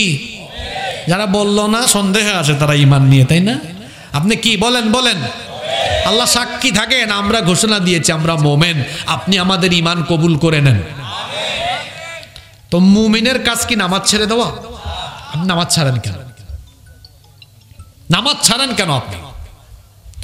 নামাজের ব্যাপারে যারা গাফলতি প্রদর্শন করে, নামাজ যারা অবহেলা করে, এদের ব্যাপারে আল্লাহ বলেছেন এরা ধ্বংস, এরা হলো জাহান্নামী, এরা জান্নাতের গন্ধ পাবে না। আমরা যদি মানুষকে জিজ্ঞেস করি আমরা কি, আপনারা কি জান্নাতে যেতে চান কিনা, তো সবাই উত্তর দেয় চাই। এই যে দেখেন এখানেও প্রশ্ন করি, সবাই জান্নাত চান কি চান না? জান্নাত চায়, কিন্তু নামাজ চায় না। যে ঈমান আপনাকে আপনার বাড়ি থেকে বের করে আপনাকে মসজিদে আনতে পারে না, এই দুর্বল ঈমান আপনাকে জান্নাতের গেইটের কাছেও নিতে পারবে না। আপনার ঈমান বড় কাঁচা গো, বড় দুর্বল, এই ঈমান তো আপনার নামাজেই দাঁড় করাইতে পারে না। কি জাতের ঈমান এটা? ইবলিস তার নাম আমরা জানি। ইবলিসকে জান্নাত থেকে বের করা হয়েছে। কেন বের করা হলো? ইবলিস আল্লাহকে কি দেয় নাই? আপনারা ঘুমাই গেছেন নাকি? ইবলিস আল্লাহকে কি দেয় নাই? কয়টা? মাত্র এক সাজদা না দিয়ে তার ক্ষতি হইল 5টা। জোরে বলেন ক্ষতি হইল কয়টা? আসেন একটু কোরআন থেকে ডিরেক্ট জেনে নেই। ওয়া ইয কুলনা লিল মালাইকাতি ইসজুদু লি আদামা ফাসাজাদু ইল্লা ইবলিস আবা ওয়াস্তাকবারা ওয়া কানা মিনাল কাফিরিন। এই আয়াতে আল্লাহ তার 3টা ক্ষতির কথা বলেছেন, অন্য আয়াতে বলেছেন আরো 2টা, 3 2 5। আল্লাহ বললেন আমি বললাম আদমকে সাজদা দাও, সবাই দিল, একজন দিল না, তার নাম হলো, তারে বললাম তুই কেন সাজদা দিলি না? অহংকার করলো, কয় আমি আদমের চাইতে শ্রেষ্ঠ। আল্লাহ বললেন ইবলিস সাজদা না দিয়ে অপরাধ করলো 5টা। 1 নাম্বার আবা, সে আমার আদেশ অমান্য করলো, আমার অবাধ্য হলো। 2 নাম্বার ওয়াস্তাকবারা, সে অহংকার করলো। 3 নাম্বার ওয়াকানা মিনাল কাফিরিন, সে কুফরিতে নিমজ্জিত হলো। 4 নাম্বার অন্য আয়াতে বলেছেন ফা ইন্নাকা রাজিম, তুই বিতাড়িত, তুই জান্নাত থেকে বের হ, ফাখরুজ মিনহা, এই জান্নাত থেকে বের হ। ইবলিসের 4 নাম্বার ক্ষতি হলো, ছিল জান্নাতে, আল্লাহ তাকে বের করে দিলেন। 5 নাম্বার ক্ষতি হলো, সে হয়ে গেল মালউন, মানে লানত প্রাপ্ত। এক সাজদা না দিয়ে ইবলিসের ক্ষতি হইল কয়টা? ভালো করে খেয়াল করেন। 1, কেমন রাখছেন? বাধ্য না অবাধ্য? জোরে বলেন। 2 নাম্বার অহংকারী, 3 নাম্বার কাফির, 4 নাম্বার জান্নাত থেকে বিতাড়িত, 5 নাম্বার হলো মালউন, অভিশপ্ত। একটু রিপিট করি কারণ এগুলা আমাদের জন্য দরকার।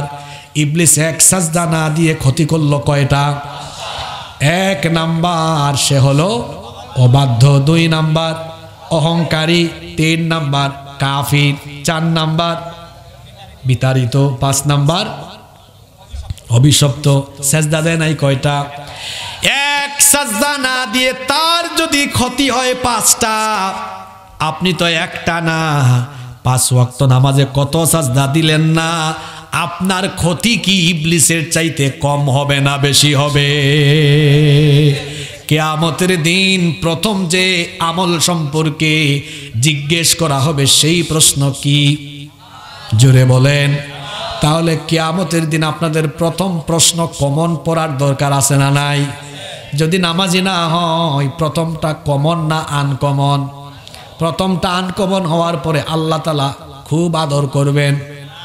আল্লাহ বলবেন এটারে ধর, ডান্ডা বেরি লাগা, শিকল পরা, কয় হাত লম্বা, সুম্মা ফি সিলসিলাতিন যারউহা ৭০ যিরাআন ফাসলুকু, এর ৭০ গজ লম্বা শিকল দিয়ে বাঁধ, জাহান্নামে ফেল।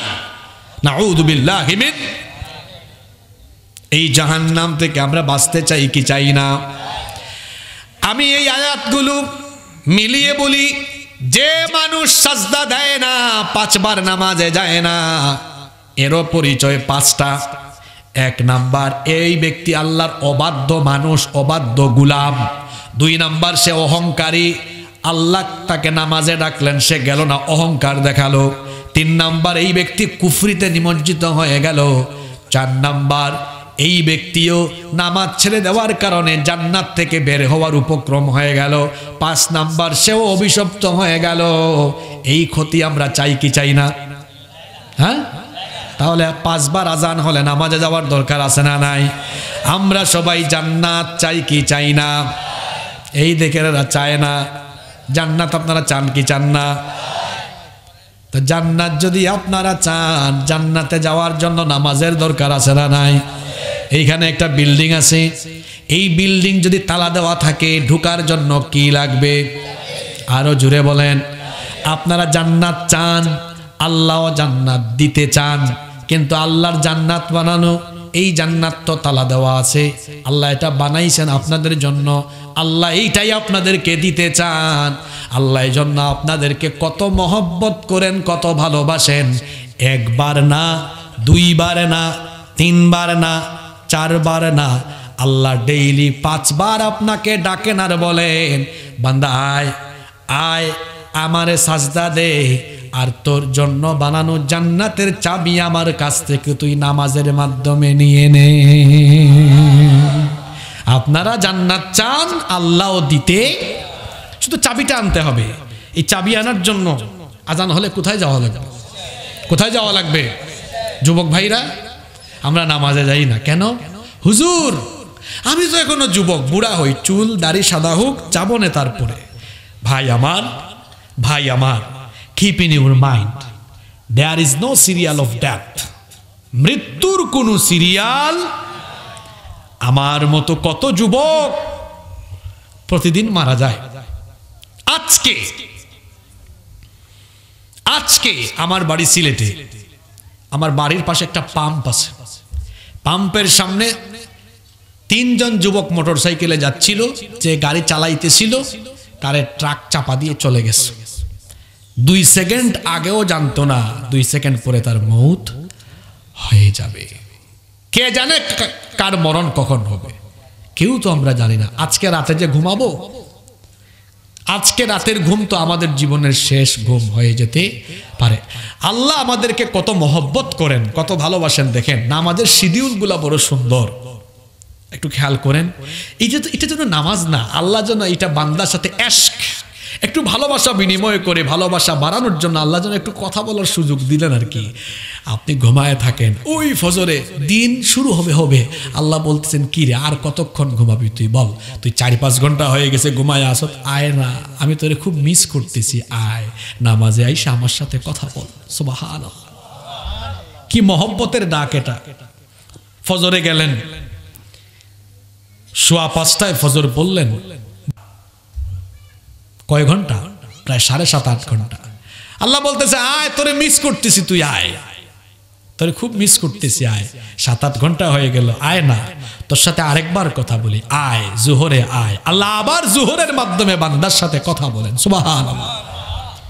আল্লাহ আপনাকে এত ভালোবাসেন, বেশিক্ষণ আল্লাহ আপনারে দূরে রাখেন না। কারণ নামাজে বান্দা আসলে, সাজদায় গেলে আল্লাহর বান্দার মধ্যে নবীজি বলেছেন কোনো পর্দাই থাকে না। সুবহানাল্লাহ। আপনি জোহর পুরা গেলেন মাত্র, আল্লাহ বলতেছেন আয়, বেশিক্ষণ থাকিস না, 2 ঘন্টা হয়ে গেছে, আসর হয়েছে, আয় না, তোর সাথে আরেকটু প্রেম ভালোবাসা আমি বিনিময় করি, আয়, আবার আমাকে সাজদা দে, তোর সাথে কথা বলি আমি। সুবহানাল্লাহ। সূর্য ডুবে যায়, আল্লাহ আবার ডাকতেছেন, কই রে, ওই সূর্য উঠার আগে একবার আমাকে সাজদা দিয়েছিল, ডুবে যাচ্ছে, আয় না আরেকবার, এই টাইমে আবার কথা বলি।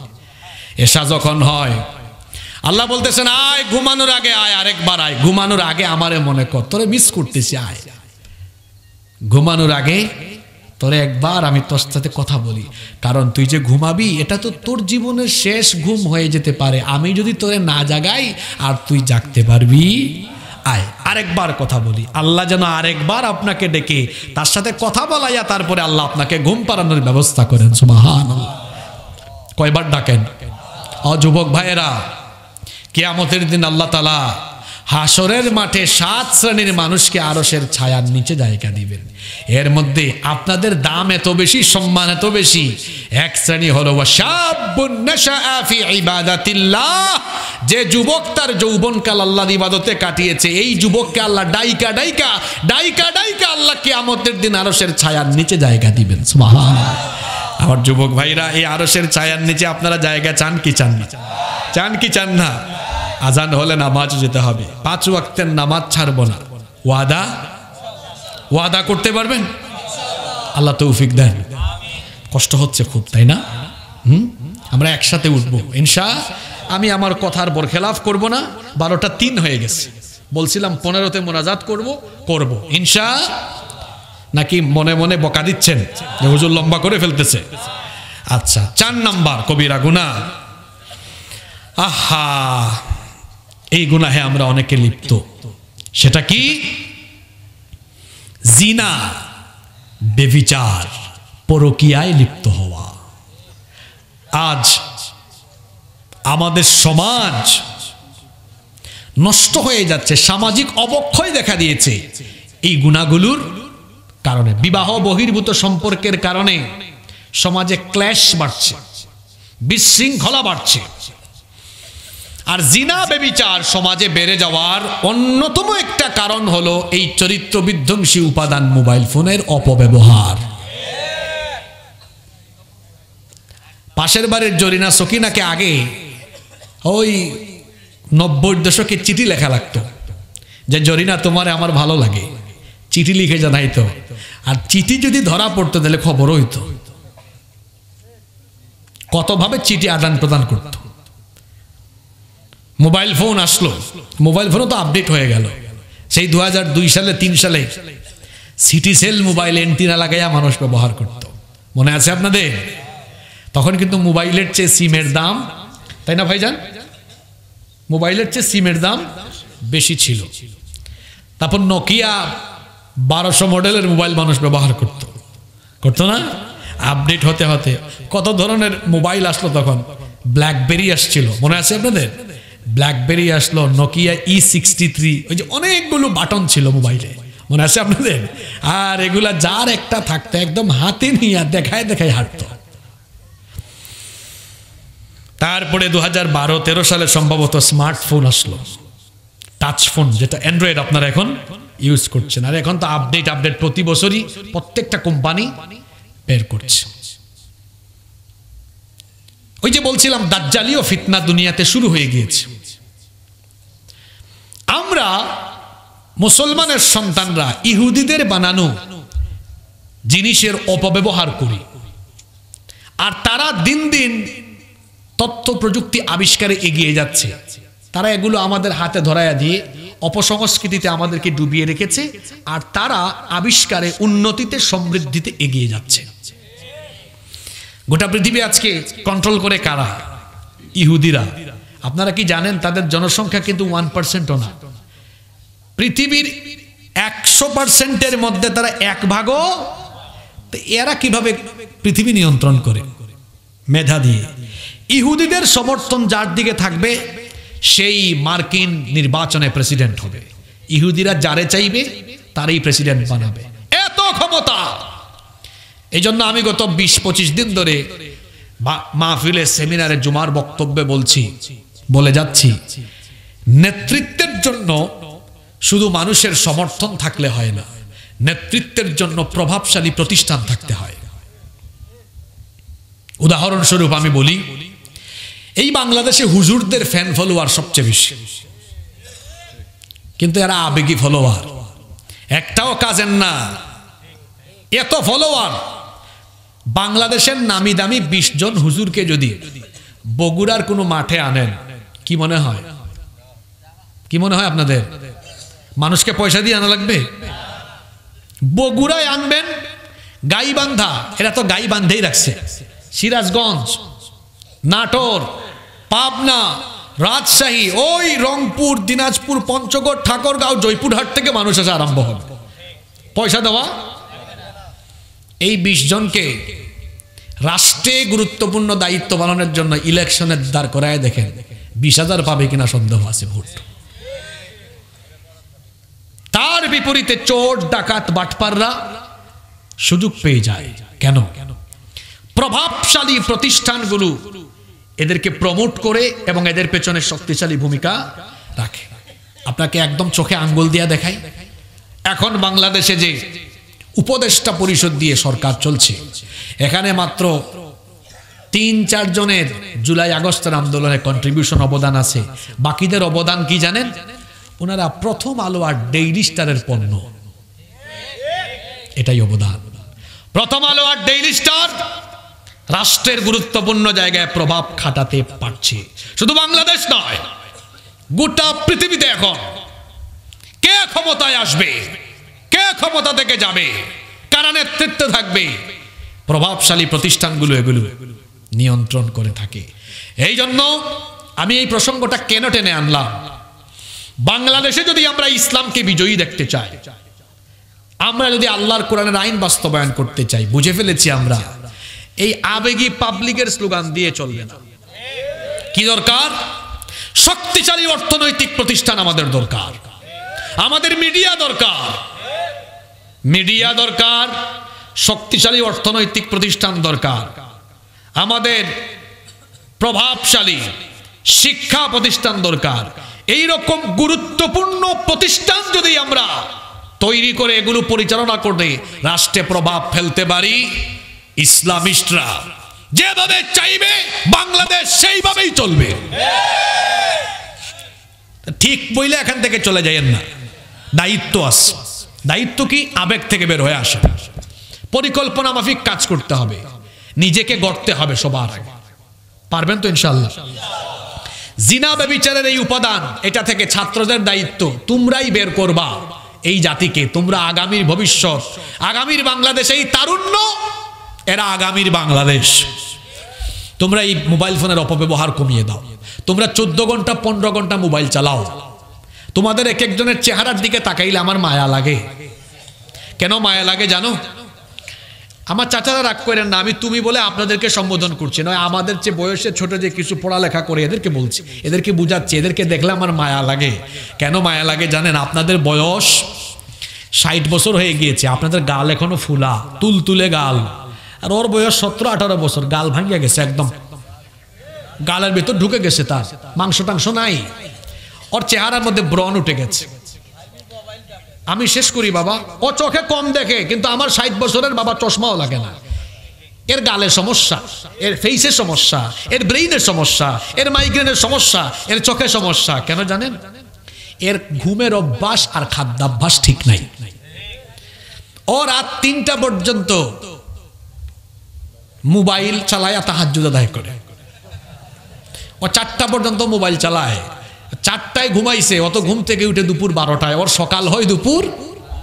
যার ঘুমের অভ্যাস ঠিক নাই, তার খাদ্যাভ্যাস, এদের পেট হলো গ্যাস্ট্রিকের কারখানা। এরা জায়গায় জায়গায়, এরা মাহফিলেও আসে আর বায়ু দূষণ করে।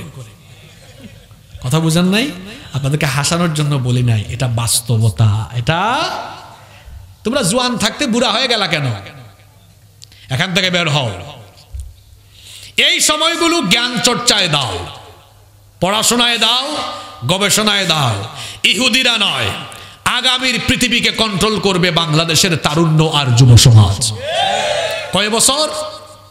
40 বছর বলে গেলাম। 40টা বছর যদি এই যুবকদেরকে, 2-3 দশকের কথা বললাম, 3টা দশক, একটা ভালো প্রজন্ম আসবে। এদেরকে যদি একটু জ্ঞান চর্চা গবেষণামুখী করা যায়, এরা হবে আগামীর পৃথিবীকে নেতৃত্ব দানকারী একটি চমৎকার জেনারেশন ইনশাআল্লাহ। এটা জিনার উপাদান, জিনার একটা মারাত্মক উপাদান। একবার ফোনে চার্জ দিবেন, এটা যেন 3 দিন যায়। আজকে সকালে চার্জ দিয়েছিলাম, দেখছেন এখনো 75। আশা আছে আগামী পরশু দিন চার্জ দিব। এত মোবাইল চালানোর সময় নাই। কিসের মোবাইল? কিতাবের পৃষ্ঠা উল্টা, জ্ঞান চর্চায় থাকেন, ইবাদতের সময় কাটান। এত মোবাইল চালান কেন? বড় বড় ব্যবসায়ীদের সামনে গেলে আমরা মাঝে মাঝে শরম পাই। তাদের পিএসরা পরিচয় করে দেয়, চিনেন ওই যে অমুক হুজুর, এই হুজুর, এই হুজুর, ওনারা কিন্তু খুব পরিচিত। ব্যবসায়ীরা বলে আমি তো ওনাকে চিনি না, একটু অপমান লাগে। কি বলে চিনে না? চিনবে কেমন? ওনার তো ফেসবুক অ্যাকাউন্টই নাই, ইউটিউব চালাইবার টাইম নাই, উনি বড় ব্যবসায়ী হতে পেরেছে কারণ উনি ফেসবুকে ইউটিউবে সময় দেয় নাই, আজে বাজে কাজ করে নাই, সময় কাজে লাগিয়েছে, এই জন্য এই জায়গায় গিয়েছে। সময়কে কাজে লাগাতে হবে ভাই। মানুষের জীবনের সবচেয়ে গুরুত্বপূর্ণ সম্পদ কি? ছাত্রদেরকে বলছি, তোমাদেরকে, তোমরা পড়াশোনা কমপক্ষে প্রতিদিন 6 থেকে 8 ঘন্টা করো, কমপক্ষে 6 থেকে 8 ঘন্টা। এটা একাডেমিক। আর একাডেমিক কারিকুলামের বাইরে এক্সট্রা কারিকুলাম অধ্যয়ন করতে হবে। তোমার যোগ্যতা বাড়াও, ইংরেজি ভাষা শিখো, আরবি ভাষাটা রপ্ত করো, গবেষণায় মনোনিবেশ করো। তুমি হবে আগামীর বিশ্বকে নেতৃত্ব দানকারী এক স্পেশাল তরুণ ইনশাআল্লাহ। এটা চরিত্র বিধ্বংসী। এখানে জরিনা সকিনার সন্ধান আছে। জেনার সবচেয়ে বড় উপাদান হলো এটা। আজকে পরকীয়া বাড়ছে, বেবিচার বাড়ছে, জিনা বাড়ছে, শুধু এই জিনিসটা অপব্যবহারের। জিনা বেবিচারে সম্পৃক্ত হয়ে নিজের ঈমানকে নষ্ট করে দেওয়া যাবে না।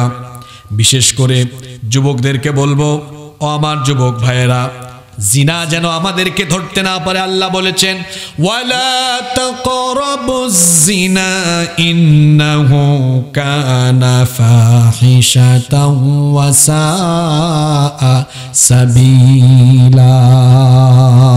আল্লাহ বলছেন, জিনার নিকটবর্তী হয় না, নিশ্চয়ই এটা অশ্লীল এবং নিকৃষ্ট কাজ। বিশেষ করে নবীজি যুবকদেরকে বলেছেন, ইয়া শাবাব, হে যুবকেরা, তোমরা ইহফাদু ফুরুজাকুম, লজ্জাস্থানের হেফাজত করো, গদ্দু আবসারাকুম, চোখের হেফাজত করো। জিনা বেবিচার থেকে বাঁচার জন্য আজকে 4টা প্রেসক্রিপশন দিয়ে যায়। এটা যারা মেনটেন করবেন, বিবাহিত অবিবাহিত যারা আছেন, সবাই জিনা বেবিচার বা পরকীয়া থেকে বাঁচতে পারবেন। কয়টা কাজ করলে? 1 নাম্বার চোখের হেফাজত। আল্লামা কুরতুবী রহমতুল্লাহ আলাইহি তিনি বলছেন, চক্ষু হলো হৃদয়ের আয়না। মানুষ চক্ষু দিয়ে দেখে, তারপরে কল্পনা করে ভাবে, এরপরে মন্দ কাজে মনোনিবেশ করে। এই জন্য এই জিনার দরজা বা জিনার ডোর বলা হয় চক্ষুকে। এটা নিয়ন্ত্রণ করতে পারলে জিনা থেকে বাঁচতে পারবেন। চোখের হেফাজত করতে হবে। নিষিদ্ধ কোনো জিনিসের দিকে আমার চক্ষু যাবে না। মোবাইল হাতে নিয়েছি, আমি একটা ওয়াজ শুনতেছি, সেখানেও দেখবেন একটা ভালো ভিডিওর সাথে 3টা খারাপ ভিডিও চলে আসতে পারে। রাস্তাঘাটে বের হয়েছি, অশ্লীল নগ্ন অর্ধনগ্ন সাইনবোর্ড, বিলবোর্ড, ম্যাগাজিন, পত্রিকা খুললে পরে অশ্লীল বিভিন্ন ছবি চলে আসতে পারে। যদি ভুলবশত কোনো দিকে চক্ষু চলে যায়, দ্বিতীয়বার চক্ষু দিব না, নিষেধ করেছেন মুহাম্মদ সাল্লাল্লাহু। চক্ষে হেফাজত করে দেখেন, জিনা থেকে বেঁচে যাবেন। 2 নাম্বার হলো মন মানসিকতাকে নিয়ন্ত্রণ করেন। মন যেটা চাইবে সেটা করা যাবে না। মন চাইবে পাশের বাড়ির জরিনারে একটু উকি মাইরা দেখি, মন চাইবে ওই মেয়েটারে ফেসবুকে ফ্রেন্ড রিকোয়েস্ট পাঠাই, মন চাইবে একটু সিনেমা দেখি। মন যেটা চায় সেটা করা যাবে না। মনের গোলাম নয়, হতে হবে কার গোলাম? 3 নাম্বার জবানের হেফাজত করবেন, জবানটাকে নিয়ন্ত্রণ করবেন। 4 নাম্বার হলো পদক্ষেপের নিয়ন্ত্রণ করবেন। যেখানে মন চায় সেখানে পায়ে হেঁটে চলে যাবেন না। এই 4টি জিনিসের হেফাজত করবে যারা, জিনা থেকে বাঁচতে পারবে তারা। আর আল্লাহর ভয় রাখতে হবে। এই যে রাতের বেলা মোবাইল ফোনটা হাতে নিলাম, দরজা বন্ধ করে দিলাম, বাপ মা ভাই বোন সবাই ঘুমায়, আমি এখন গুগল শরীফে গিয়ে পর্নোগ্রাফি দেখছি, আমি এখন ইউটিউব শরীফে গিয়ে অশ্লীল ভিডিও দেখছি। আমার বাপ জানে না, মা জানে না, ভাই জানে না, বোন জানে না, কিন্তু এই অন্ধকার ঘরে একাকী এই রুমে আমার সব কাজ কারবার যিনি দেখেন, শুনেন এবং জানেন তিনি কে? এটার নাম কার ভয়? জিনা থেকে বেঁচে থাকতে হবে। এটাও কবিরা গুনাহ। নাম্বার 5, আজকে বলছিলাম 5টা বলবো, আমার সময়ও শেষ হয়েছে, আমি শেষ করছি 5 নাম্বারটা বলে। 5 নাম্বার হলো হারাম খাওয়া। এটাও কবিরা গুনাহ। কি খাওয়া? সুদ খায়, ঘুষ খায়। সুদ হলো মারাত্মক একটা কবিরা গুনাহ। আল্লাহ কোরআনে বলেছেন, যে ব্যক্তি সুদ খায় ওই ব্যক্তি আল্লাহর সাথে, রসুলের সাথে যুদ্ধ ঘোষণা করে দেয়। যে ব্যক্তি সুদ খায় আল্লাহ অন্য আয়াতে বলেছেন ওই ব্যক্তি শয়তানের আসর করা রোগীর মতো হাসরের মাঠে হাজির হবে। আল্লাহর নবী বলেছেন সুদের 70টার বেশি গুনাহ আছে, তার মধ্যে সর্বনিম্ন গুনাহ হলো নিজের মায়ের সাথে জিনা করা। সুদখোররা কত খারাপ। আরেক হাদিসে এসেছে নবীজি বলেছেন যে ব্যক্তি 1 দিরহাম সুদ খায় 36 বার জিনা করার সমান অপরাধ সে করে ফেলে। আল্লাহু আকবার, আউযু বিল্লাহি মিন। 1 দিরহাম সুদ কতবার জিনার সমান অপরাধ? 36 বার। কতবার? ঘুষ খায়, হারাম উপার্জন করে, হারাম উপার্জন করে যে শরীর গঠিত হয় ওই শরীর কখনো জান্নাতে যাবে না। শুধু তাই নয়, আপনার নামাজ, রোজা, হজ, যাকাত, ইবাদত, বন্দেগী, মুনাজাত সবকিছু কবুল হওয়ার জন্য পূর্ব শর্ত হলো হালাল খাওয়া। হালাল না খেলে পরে হারাম শরীরের কোনো ইবাদত আল্লাহর কাছে কবুল হয় না। দেখেন, গুরুত্বপূর্ণ ওয়াজ আজকে করে গেলাম। আপনার যে কোনো ইবাদত কবুল হওয়ার জন্য হালাল খাওয়া লাগবে। হারাম খাইয়েন না, হারামে কোনো আরাম পাওয়া যায়। যে ব্যক্তি হারাম উপার্জন করে, আমি বললাম আপনি মিলায়া দেখবেন, দেখবেন হারাম খুরদের পরিবারে এত সমস্যা, এদের ছেলে মেয়ে সন্ত্রাসী হয়, খুনি হয়, ডাকাত হয়। হারামখোরদের বউ পরকিয়া করে, হারামখোরের যে কোনো সমস্যা আসবে, হারাম টাকাইটা থাকবে না। এমন এমন রোগ দিবেন বাংলাদেশে চিকিৎসা হবে না। আল্লাহ এমন রোগ দিবেন, হারাম পন্থায় যা উপার্জন করেছে মালয়েশিয়ায়, সিঙ্গাপুরে, মাউন্ট এলিজাবেথে গিয়ে সব পয়সা শেষ হবে, সুস্থ হতে পারবে না। হারামে কোনো আরাম পাওয়া যায়? এটা ঘটনা বলে আজকে শেষ করব। ঘটনাটা বলবো? এই ঘটনাটা আমি প্রায় জায়গায় বলি। একবার কোনো এক কাজে আমি এক সরকারি অফিসে গিয়েছিলাম। এই লোক দেখে আমারে দরজা বন্ধ করে দিচ্ছে। আমি ভাবলাম উনি আমারে দেখা দরজা বন্ধ করলো কেন? তারপরে আমার সাথে মুসাফা করে বলল, হুজুর চিন্তা করেন না, বসেন, আমি আপনার আজকে পাইছি, আমি আপনার মহব্বত করি, আজকে একটু মনের কথা বলবো। আমি বললাম সবকিছুই করেন, অসুবিধা নাই, দরজা লাগাইলেন কেন? কয় হুজুর এমন কথা বলবো যা কেউ শুনতে পারবে না, আমার জরুরি কথা আছে, কাউকে এটা বলতেও পারি, আজকে আপনাকে পাইছি, বলবো। আমি ভাবলাম আল্লাহই জানে, এটা তো 5 আগস্টের আগের কাহিনী। মনে মনে ভাবলাম কি না কি বলে। বললাম ভাই বলেন। বলতেছি হুজুর গো, বহুত সমস্যা আছে, আমার বউয়ের পেটে 5টা বাচ্চা আসছে, একটার পর একটা, 2 মাস 3 মাস পর নষ্ট হয়ে যায়, একটা বাচ্চার মুখ দেখি না, এত বছর হয়ে গেছে। এমন রোগ হয়েছে বেশিক্ষণ বসে থাকতে পারি না, আর রোগটা এমন জায়গায় হয়েছে মানুষের বলতেও পারি না। হাসেন কেন? হাসানোর জন্য বলতেছি। আমি মানুষকে হাসি, তামাশা, কৌতুক, কিচ্ছা এগুলো বলে মানুষকে মজা দেওয়ার চেষ্টা করি না, কারণ কোরআনের চাইতে মজা আর কিছু হতে পারে। তো উনি বলতেছে হুজুর এমন জায়গায় রোগ হয়েছে বলতেও পারি না, বসতেও পারি না। আর কি? আর হইল হুজুর মনে কেন জানি শান্তি পাই না। ঘটনাক্রমে উনার অফিসে আসার আগে আমি দেখলাম সাধারণ মানুষ এখানে এসে বড় কষ্ট পাচ্ছে, ফাইল নিয়ে, কাগজ নিয়ে আসছে। যদি এই ফাইলটা স্পিডে হাঁটতে চায়, এখান থেকে এখানে দ্রুত আসতে চায়, তো স্পিড মানি লাগে। স্পিড মানি বুঝেন?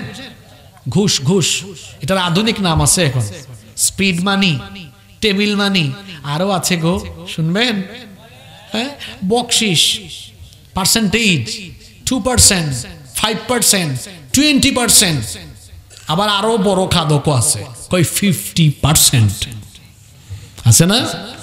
আমি এটা কিন্তু এর আগে দেখে উনার রুমে ঢুকছি, তো উনি উনার রোগ বললো কয়টা, মানে সমস্যা কয়টা। বললাম ভাই দরজা তো লাগাই দিচ্ছেন, আমারও বলি ফেলছেন, আমি কি আপনাকে কিছু বলবো? মনে করবেন না, কিছু রাগ করবেন না তো? কয় হুজুর কি বলেন, আপনি বলেন। বললাম আমার ধারণা সম্ভবত আপনার এই কর্মস্থলে হারাম চলছে, আপনার দৃষ্টিগোচর হয়, আপনি হারাম থেকে কর্তার চেয়ারে বসে এটাকে আপনি ভালোভাবে প্রতিহত করেন না। এটা হতে পারে দুই, এমনকি আপনি নিজেও এটার সাথে সম্পৃক্ত হতে পারেন। কয় হুজুর আপনি ধরলেন কেমনে? আমিও মনে মনে হাইসা হাইসা বলে ফেলছি আর কি ওনারে, আপনি যে অফিসের চাকরি, আপনি যে অফিসে চাকরি করতেছেন, আমি তো ওই অফিসের ডাক্তার হয়ে বসে আছি। ডাক্তার মানে বুঝেন নাই? আসলে আলেম ওলামারা তো হচ্ছেন উম্মতের ডাক্তার, আধ্যাত্মিকতার এবং সঠিক পথ বাতলে দেওয়ার পরামর্শদাতা। তো মনে মনে বলতেছি আপনি যে লাইনে আছেন আমি তো ওই লাইনের ডাক্তার। তারপর বললাম ভাই যা বলছি তা কি ঠিক? কয় হুজুর একদম ঠিক। বললাম যদি ঠিক হয়, দরজা বন্ধ আছে, এই দুইটা কাজ বাদ দিয়ে দেন। হারাম খাইয়েন না, আরাম পাচ্ছেন না আপনি। এই ঘটনাটা আমি প্রায় জায়গায় বলি, আজকেও আপনাদেরকে বলে গেলাম। 1.5 বছর পর দেখা হয়েছিল। বললাম ভাই কি খবর? কয় হুজুর বাচ্চা হয়ে গেছে আলহামদুলিল্লাহ। রোগের কি খবর? বহুত আরামে আছি। মনের শান্তির কি খবর? আগে অনেক টাকা কামাইতাম, শান্তি পাইতাম না, এখন মূলটা নেই, শান্তি আর শান্তি। সুবহানাল্লাহ। বরকত দিয়েছেন কি? মনে রাখবেন হারামে কোনোদিন আরাম পাবেন না। হারামখোরদের জীবনযাপন, প্রতিটি গ্রামে এলাকায় কিছু হারামখোর থাকে, অবশ্য আপনাদের এলাকায় নাই। পিছন পাড়ায় আরেকটা পিছন পাড়া আছে, বুঝেন নাই? এদের ব্যাক স্ক্রিন বড় ফকফকা, বোঝা যায় না। সরি, এদের ফ্রন্ট স্ক্রিন খুব ফকফকা, বোঝা যায় না। ব্যাক স্ক্রিনটা কষ্ট করে যদি বের করতে পারেন বুঝবেন কত খারাপের খারাপ। একদম সাদা টুপি, সাদা পাঞ্জাবি, ফকফকা সাদা, দেখলে মনে হয় জান্নাত থেকে পালায় আসছে।